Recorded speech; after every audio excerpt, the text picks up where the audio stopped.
Before we get started, we want to let you know this episode includes a story that references attempted sexual assault. These kinds of stories can be hard to hear, so please take care of yourself and listen in the way that feels right for you. I am a fighter, check out my armor, I'm marching onward. Hey, hey, hey, hey. I am a fighter, strong in the day. He just turned around and started ransacking other things, going through other drawers and things, and walking around my apartment. And he tried to cut the phone cord with that knife. And I said, no, you can just grab the clip and unplug those now. And he did. Welcome back to the Diamond Defense Podcast. I'm Kellie. And I'm Lisa. Lisa, the stories that we share remind us really just how quickly the unexpected can happen. In our first 3 episodes, we talked about awareness, confidence, and destination. This episode, we're turning to something equally vital, distraction techniques.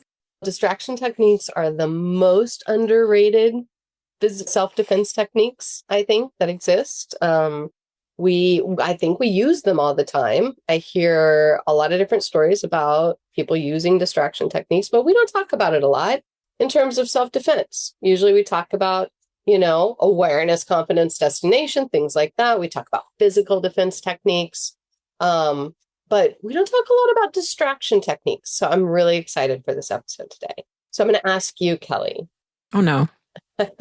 There's a quiz. I didn't know there was going to be a quiz. I know, pop quiz. What do you think a distraction technique is?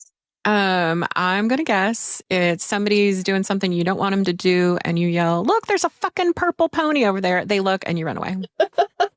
That's perfect. That would be a great use of a distraction technique. And that's exactly right. Basically, you're fucking up their plan, right? You're shifting the flow. You're changing things. And in doing that, you're taking a little bit more control over the situation. And you're taking a little bit of control out of their hands, right? So things like, hey, there's a purple fucking pony over there. I would look. Most people would look. Who's not going to look at a purple fucking pony? That's exactly right. Any kind of pony, really, I would look. But, simple things like if somebody's there to get your belongings and you can make that decision too, I'm going to throw my purse this way and then I'm going to run the other way. And now they have a choice to make. You fucked up their plan where, they don't get you. Now they got to make a choice. They're going to go for your purse, obviously. Right. Or the pony. Or the pony. Always go for the pony. Things like lying about anything and everything, including some, law enforcement is on their way or has been called, lying about someone else being on, my firefighter boyfriend just got off work. He's going to be here any minute. You better get the fuck out of here. We definitely, as women, have used this before. We don't talk a lot about it, but saying that we have, say, an STI, a sexually transmitted infection. If someone's in the position where they may be about to be raped and they can say to the perpetrator, you better put on a condom because I've got A, B, or C, name a sexually transmitted infection. That changes things. It switches the game. It fucks up their plan. It gives you a little more control. And one of the most underrated distraction techniques, I think, is talking, right?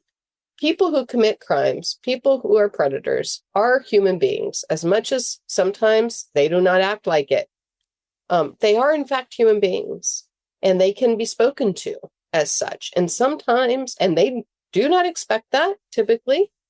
And so sometimes the ability to do that can switch up their plan to the point where it changes things. It affects them, right? And the most effective use of that I've ever heard is by the woman whose voice opened this episode. Her name is Martha.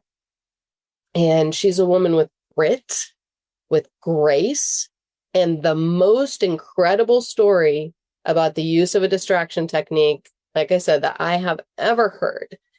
She told this story in my class one day. And I have shared her story with every single class I have taught since that day, because my God, there's so much to learn from her experience. And it is always such a impactful portion of the curriculum in my class is me telling her story and how that affects the students. And we're really lucky to have her here today to share what happened to her and how she kept herself safe in an unthinkable moment.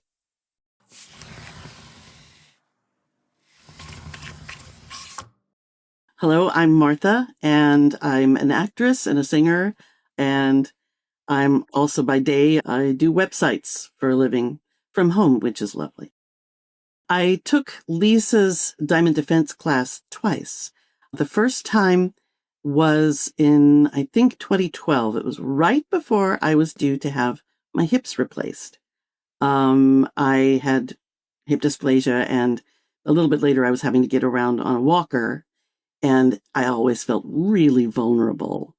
And when she told us she was having the class, I said, I'd love to take it, but I'm pretty incapacitated. She said, we can do the class with you sitting in a chair, and it will be effective. And I said, I'm there.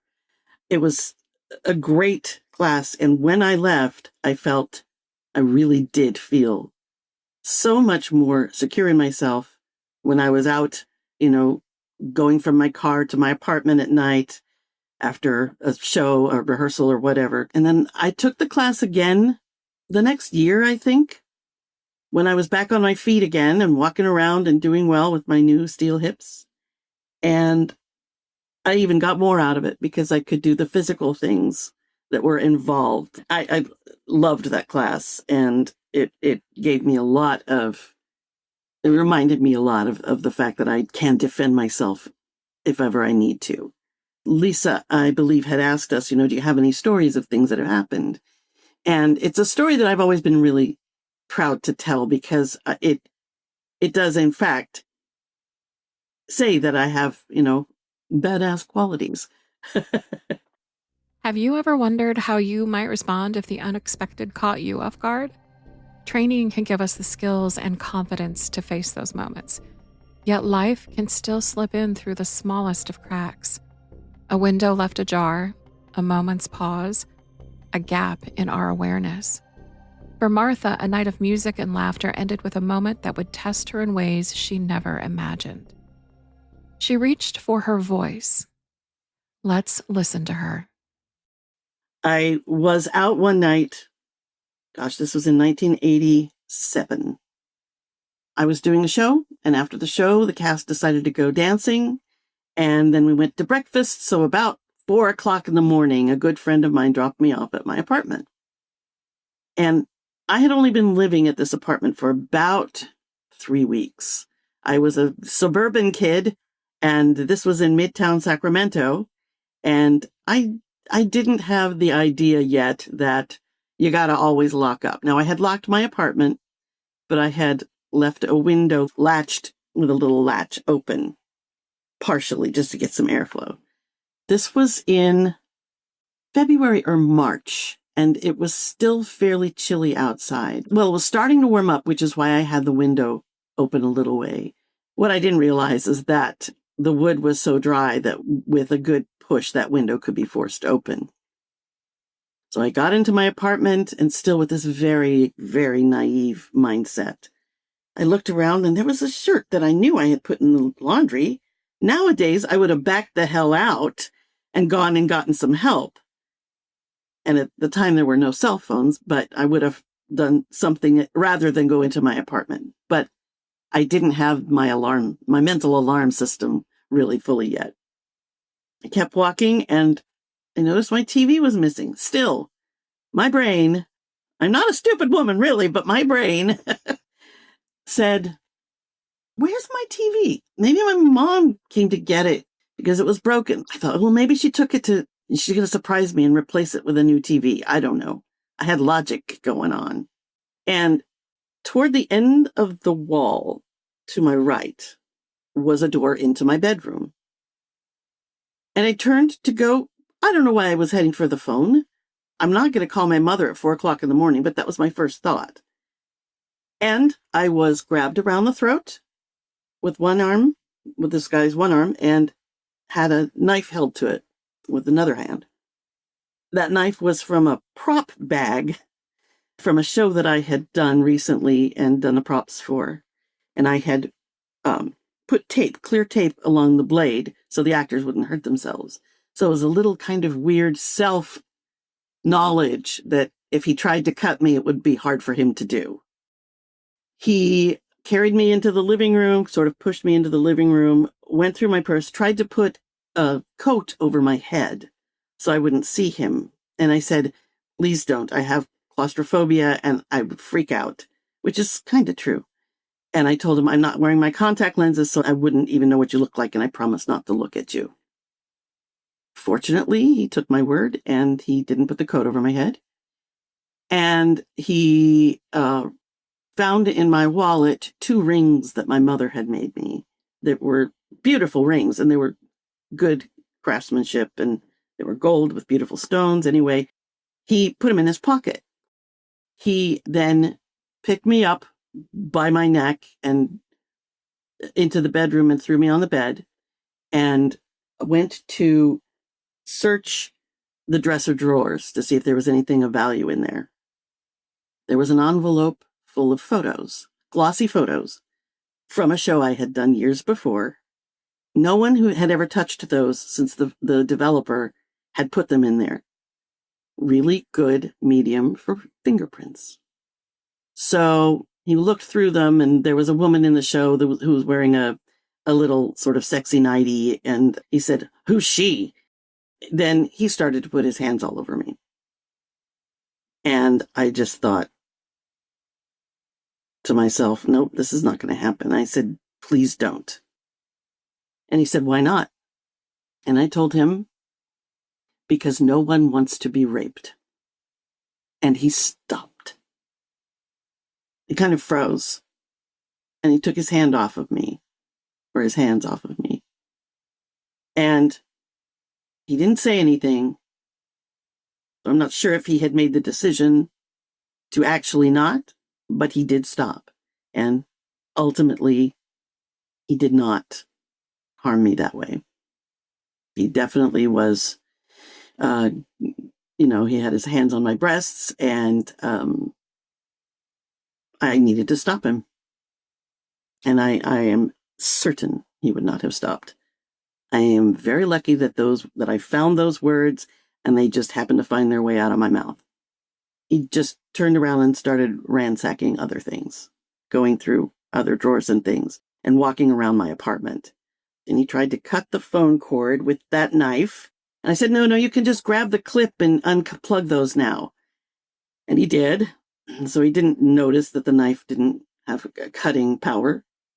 And then shortly after that, I kept telling him, can you please leave? And I asked him, did you see my cat? Is he okay? And he, kept telling me to shut up. And so finally I figured I didn't want to make him any madder. So I finally kind of shut up.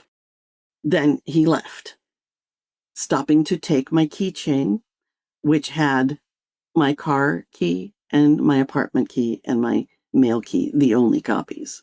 He left, and I waited maybe 3 minutes, and I ran out my front door and upstairs to my neighbor. Thank goodness he was up. I would have wakened him anyway, but he was up watching a movie. And I said, can I use your phone? I just got robbed and mugged. And he said, yes, here. Called the friend that had dropped me off. Well, first I called the police, called the friend that had dropped me off. He came right back, stayed the entire rest of the day with me. We had a matinee that afternoon. Boy, I kind of wasn't really in the mood. But you do what you got to do. And the police came, and they dusted for prints. And this great cop, just a sweetheart of a guy, was very kind. And he saw those photos, and he went, ah. And I said, yeah, nobody's opened that package in probably 8 years since they were developed. And he went, that's great. So he dusted all of those, and that's where he got the fingerprints that got that guy arrested. I was terrified to stay in my apartment, of course. People stayed with me again. I was not letting him chase me away from my brand new first downtown apartment. It was not going to happen. I had a friend come over and drill holes in my window frames so we could put a big old fat nail in there so those windows could never be forced up again.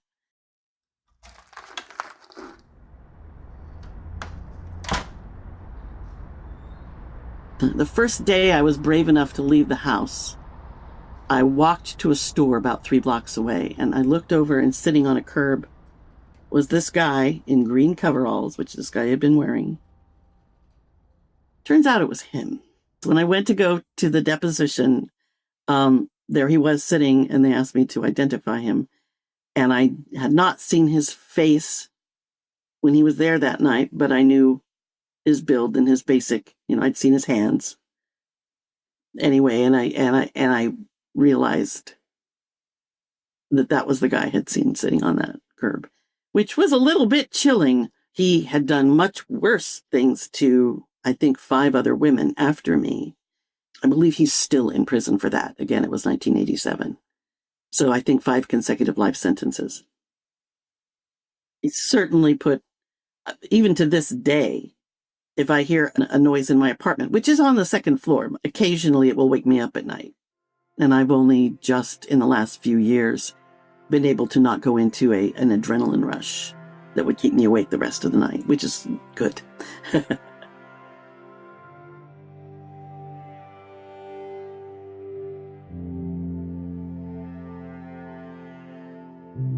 That was an incident of time when I went, I can take care of myself with words.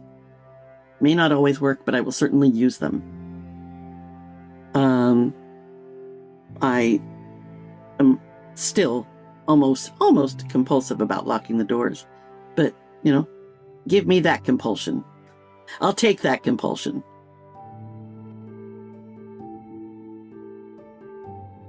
And once, very late at night, I got home. I was sober, but I was really tired.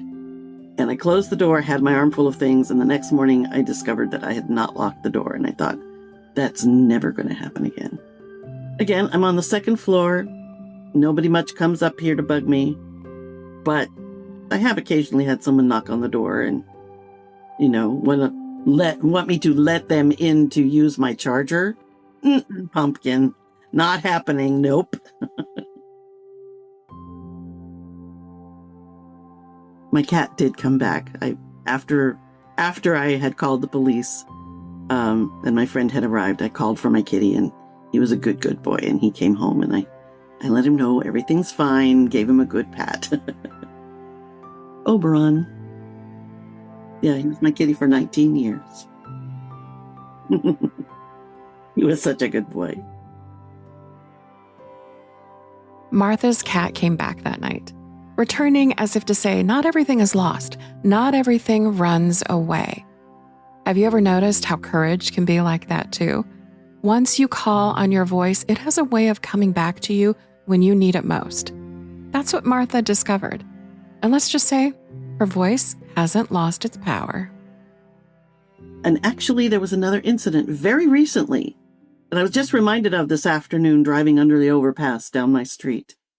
It was like February. So it was a little chilly outside, and it was after a show I had done, after another cast party, actually. It was not far from home. I was driving under the overpass, and there was a stop sign there. So, of course, I stopped, and I noticed out of the corner of my eye, there was a guy standing there, drunk as hell, clearly very, very drunk. In retrospect, I think he was not after harm, but I don't put up with shit. And he headed toward my car. I reached down. I had just a slightly panicky moment. I reached down to hit the toggle switch of my car, which locks all the doors. I hit the other side of the toggle switch, which unlocked the damn door. As he was reaching to open my car door, well, what he was trying to do was hitchhike home. And he'd been out drinking, and he was too drunk to get home. But I'm not having it. And I'm going to shout a little bit here. So sorry about the sound levels, but I said, get out of my car. And he looked at me like, no, I just want to get a ride home. And he starts to put his foot in the car. And I said, get out and close the fucking door now. And he looked at me and he's like, well, you don't have. And I said, close it now. And he did. And I locked it. And I was shook. I was not going to go all soft and go, oh, okay, I can give you a ride home. No. But I went home. And again, I was proud as hell. I used my I'm not fucking around voice. And I was like, oh, I still have that. Yeah. And again, this time was probably not a person that was, but he should not have done that. He was probably too drunk to have any judgment, but you're going to have to stop getting too drunk to have any judgment, buddy, because it could have been worse for you. It could have been a woman sitting there with a gun. Lisa, wow. I know Martha. You know Martha. We're friends. We know her through theater. And I've heard this story before, but I honestly don't recall the details, and I don't recall how disturbing and unsettling her experience is and how much of a badass she truly is. She really kept herself safe in a way that I think most of us can aspire to, in terms of just really connecting to herself, her words, and in that moment, asking for what she needed in a way that I think we forget we can do sometimes, right? In terms of shifting his flow, changing his plan, because his plan was obviously to put his hands on her and then to rape her. And her being able to find those words and say them in that badass Martha voice, kept her safe. And as she mentioned, he committed much more atrocious crimes to other women thereafter. And thank God he got caught, and thank God he's in prison. But it's just, I'm amazed every single time I hear that story, that she thought to do that and that it worked and that can work. It's such a testament to the power of our voice. And I mean, the first 3 episodes, I think especially awareness and confidence, she really had to employ and dig down and find. One, the awareness that something was off. Mm-hmm. The awareness that she had a voice, the awareness of what she could do, and then the confidence to employ that. Yes. And I think, I'm glad she pointed out that continuing into the home after noticing several red flags was probably not the thing to do, and that she would not do that today if she had noticed those things. And I just want to point that out because that is important. If we get into our home, if we're entering our home space and something seems off, walk back out, turn around, walk back out. You can call the police for a home safety check if you need to.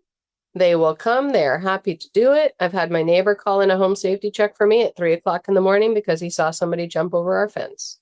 And the next thing we knew, we were in deep sleep and the police were knocking at our door saying, your neighbor called in a safety check for you. Can we go look in your backyard? He saw somebody jump your fence. Absolutely, you can. Please do. And they went back there and they spent 20 minutes looking in every single nook and cranny to make sure that everything was safe. And we were just a way stop on his hopping of fences, luckily. But you can do that. You can walk right back outside. You can call non-emergency or 911, whatever you feel your circumstance warrants, and say, I think somebody's in my home, or I think somebody's been in my home. Can you please come check it for me? And they will do that, and they will be happy to do that. So, even though that wasn't her instinct at that time to do, and she did continue into the home, she ended up being incredibly observational about what he was doing. She talks about how she was able to identify him partially because she paid attention to things. She paid attention to his hands. She paid attention to what he was wearing. She may not have been able to see his face completely clearly, but everything else she was able to, she paid attention to, including, locking in her brain that he had touched those photos and thinking, gosh, maybe that's a source of fingerprints. This is a whole other episode called Active Compliance that we will do sometime soon. And we'll talk about all that other stuff. But her distraction technique of fumbling his plan, changing his flow, asking for what she needed, telling him not to do what he was doing, giving him the reason why, it shifted things, and it shifted her circumstance. And I think we need to remember that we have that power. We have that power to take a little bit of control back when we are in a situation where we don't feel in control. And, something else I noticed, we are often as women gender conditioned to act a certain way. And often that includes being polite and not being confrontational. That said, in her story, she wasn't confrontational. She was in some ways polite. So I'm wondering if that actually can be reclaimed in some ways to be a distraction technique or a self-defense technique. It's interesting to talk about that, the idea of that, because, she said, please, right? Please don't do this. Please don't. Because nobody wants to be raped. I think that her being forceful, but polite in her forcefulness says something about her as a person, and how she felt she needed to communicate with him. And I think she trusted her instincts. And that is maybe one of the most important aspects of that first story, is that she trusted her instincts. Her instincts told her to do that. Her instincts told her to say that. And they put those words in her mouth. And, even the second story where, she had to put on her badass voice and tell him to get the fuck out of her car, basically. There was no aspect of that was polite. Mm-hmm. She demanded what she wanted. She asked for it. She did it forcefully. And she didn't worry about hurting drunk dude's feelings by telling him to get out of her car. There's an aspect to that just is, and your feelings don't trump my need for safety. And, when we say fuck politeness, and that comes from one of my very favorite podcasts, My Favorite Murder, I just need to credit. We're getting a little meta here. Yes. I need to credit them for that because, I teach that in my self-defense classes, but I love the ability to sort of put that verbiage to it of fuck politeness. And it doesn't mean that as people, we aren't polite in life. That's absolutely not what it means. But it means when your safety is at risk, someone else's feelings do not trump your need for safety. Thank you. Thank you for, if that means permission, thank you for the permission to tell us that we don't have to be polite to assholes.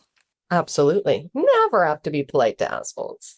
Now, if there was just one verbal distract word or phrase or technique that we could use, if that's just the one thing we remember, what could you point us to? If I'm in the middle of being whatever, harmed, in lieu of pony, what should I yell or say or do?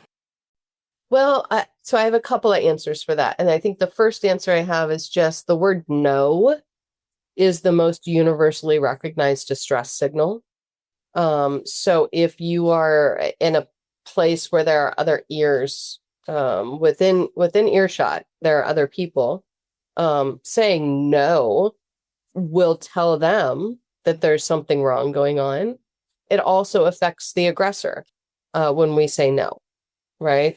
And puts that roadblock up. They may choose to observe our demand or not, but saying no is something we should all get really comfortable with. And I guess the second answer I would have for that would be trust your instincts. I think if you had asked Martha 5 minutes before that encounter what she would say to somebody who was about to rape her, I don't know that she would have come up with what she actually said.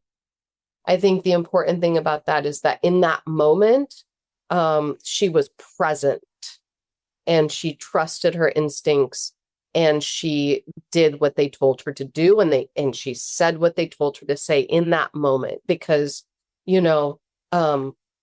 resistance is not always going to be right for every violent encounter. Sometimes we have to comply and then we can resist. And sometimes we go back and forth between those things and no one, not even ourselves, can determine or make that determination as to what we should do in any given situation, except for us or the victim at the moment of that encounter. We don't know. We never know. And we can't judge anyone else to know what to do until the moment of the encounter. That's the moment we tune into our instincts. We get really present and we follow what they are telling us to do. Thank you for that. I feel more bold right now. Excellent. That's good. That's good. We should all feel like badasses because we are all badasses. Sometimes we don't have an opportunity to show ourselves that or show the world that. But when we do, it's pretty fantastic. It is. Thank you. Yeah, of course. It means being able to move in the world without harm. It means being able to exist in a space without someone deciding, oh, female, victim. I can get money from her or I can, get whatever I want from her. And you can't. Thank you so much for having your ears on this podcast, everybody. We appreciate you so much. And we would love to thank more ears on this show. Please like, share, subscribe wherever you're listening. All right. Stay safe out there. Watch out for motherfuckers. Shine on, diamonds. I am a fighter. Check out my armor. I'm marching onward. Hey, hey. I am a fighter. If you or someone you know has experienced sexual assault, you can call the National Sexual Assault Hotline for confidential support at 800-656-HOPE. That's 800-656-4673. You can also visit rain.org. That's RAINN.org.